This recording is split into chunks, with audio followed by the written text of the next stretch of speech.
세계 최대 반도체 회사인 인텔은 9월에 유리기판에 10억 달러, 1조 3천억 원을 투자했다고 밝혔습니다. SKC를 비롯해 삼성전기, LG이노텍 등 국내 대기업도 새로운 성장 동력을 확보하기 위해 유리기판 생산을 위한 투자에 나섰습니다. SKC는 세계 최대 반도체 장비 회사인 미국 어플라이드 머티어리얼즈와 합작해 앱솔릭스를 설립했습니다. 앱솔릭스가 유리기판을 생산하기 위해 생산 공장을 미국 조지아주에 세웠는데 2억 4천만 달러를 투자했고 2024년 2분기부터 생산을 시작한다고 합니다. 삼성정의는 올해 초 세계 최대 가전 IT 전시회 CES 2024에서 유리기판 사업 진출을 공식화했습니다. 삼성정의는 삼성전자, 삼성디스플레이 등 그룹 주요 계열사와 공동으로 유리기판 연구 개발에 착수했습니다. LG이노텍도 유리기판 사업을 준비하고 있습니다. 주요 고객사인 미국 반도체 회사가 유리기판에 관심이 많기 때문인 것으로 알려졌습니다. 도대체 유리기판이 뭐길래 주식시장과 반도체 산업에서 새로운 메가 트렌드가 되려고 하는 것일까요? AI 반도체 시대에서 TSMC를 독보적으로 만들게 한 기술은 고급 패키징 브랜드 CoWoS Chip on Wafer on Substrate 솔루션입니다. 이 중에서 CoWoS-R은 유기 인터포저를 활용한 기술입니다.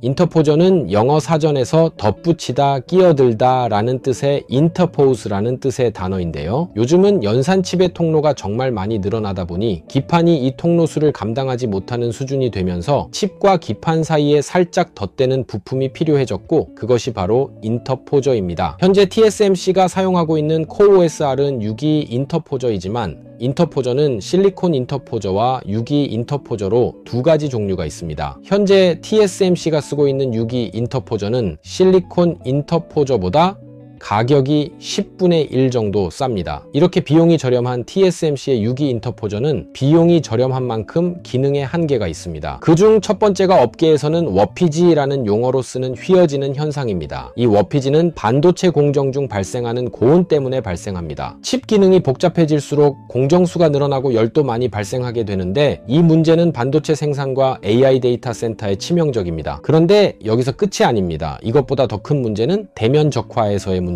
대면 적화는 웨이퍼의 접속면이 고정밀화된다는 뜻인데요. 면적이 커질 때마다 휘는 것이 더 커지고 설계와 달라진 비정상적 모양의 기판은 칩 동작에도 영향을 미쳐 대면 적화의 중대한 문제를 일으키게 된다는 것이죠. SK하이닉스는 최근 한 개 칩에 16단을 쌓아 올린 HBM3 칩 기술을 세계 최초로 공개한 상태입니다. 즉 현재 반도체 산업은 SK하이닉스의 HBM3 칩같이 면적 대비 얼마나 더 많은 반도체를 쌓을 수 있느냐가 성능을 좌우한다는 것이죠. 유기 인터포저는 배선 강력 또한 좁히기가 쉽지 않습니다. 유기 인터포저의 표면은 실리콘보다 울퉁불퉁하고 불규칙적인 편이라 배선 간격을 좁게 가져가는 게 쉽지 않습니다. 반면 실리콘 인터포저는 기능적으로는 참 좋습니다. 우리가 HBM 공정에서 너무나도 많이 들었던 실리콘 관통전극 TSV 공정을 여기서 씁니다. TSV로 고성능 칩 입출 구수에 준하는 고급 초미세 공정을 구현할 수 있는 것이죠. 그런데 가격이 너무 비쌉니다. 가격이 비싼 이유는 실리콘 인터포저는 공정 수준이 반도체 8대 전공정 수준에 버금가기 때문입니다. 이렇게 TSV 실리콘 관통전극 공정은 전통적 후공정할 때 드는 비용을 넘어서는 데다 이걸 잘 구현하려면 상당한 기술력과 새로운 팹까지도 꾸려야 하기에 수지타산이 잘 안 맞습니다. 정리해보면 유기 인터포저의 기판 조합의 단점을 극복하면서도 실리콘 인터포저의 단점인 높은 가격과 설비 투자 리스크도 극복해야 하는데 반도체 업계는 이 두 가지 인터포저의 단점을 상쇄시켜 줄 수 있는 해법으로 유리기판을 선택한 것입니다. 유리기판의 경우 열팽창 계수는 3에서 17 ppm K로 최대값이 거의 2배 수준입니다. 그렇기에 대면적 기판의 최대 난제였던 휨 현상을 유리기판은 극복할 수 있습니다. 실제 인텔은 가로 세로 24cm 크기의 기판까지 만드는 패키징이 가능하다고 합니다. 이렇게 유리기판을 사용하게 되면 같은 면적의 기판이라도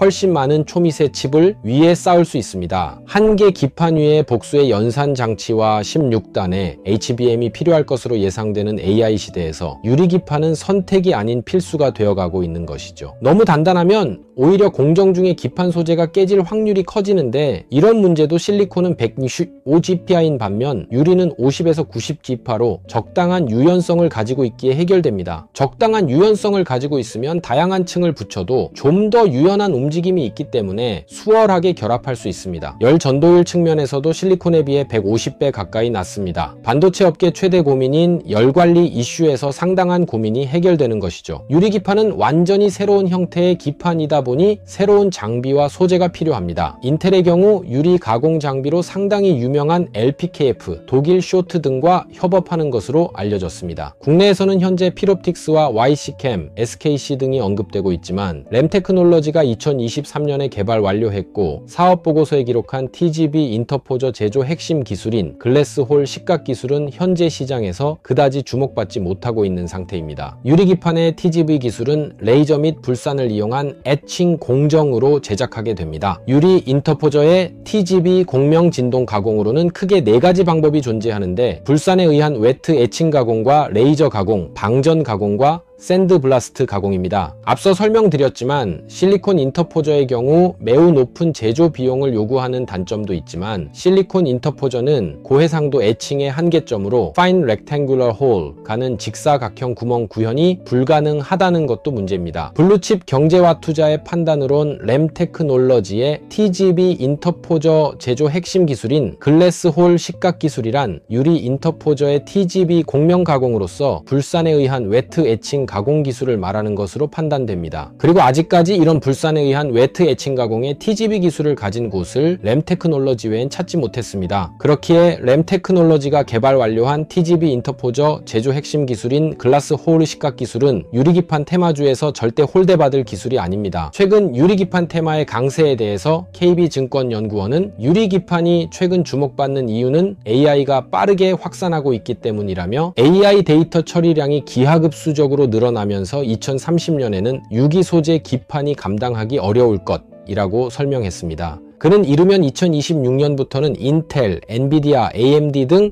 고성능 컴퓨팅 HPC 업체들이 유리 기판을 채용하기 시작할 것이라며 AI가 속기와 서버 CPU 등 고품질 제품에 먼저 탑재된 후 점차 채용 제품군이 확대될 것이라고 덧붙였습니다. 램테크놀로지는 세계 최고 수준의 초고순도 불화수소 개발을 완료하여 증설을 추진 중에 있습니다. 최근 과기부에서 2024년 2월 27일에 2024년도 차세대 반도체 대응 미세기판 기술 개발 사업 신규 과제 공모를 게재했는데요. 인공지능과 같은 차세대 반도체를 구현할 2.5D와 3D 패키징, 그리고 미래 반도체 기판으로 주목받는 유리 기판이 타깃입니다. 과학기술정보통신부는 최근 2028년까지 총 554억 원을 투입하는 반도체 패키징 사업을 개시했습니다. 공고를 내고 총 12개 과제를 4월부터 시작한다고 밝혔습니다. 이 중 TGV 전용 CMP 공정 및 선택적 연마 특성 기반 기술 개발이 있는데 여기서도 램테크놀로지의 활약이 기대됩니다. 현재 유리 기판주 중에서 유일하게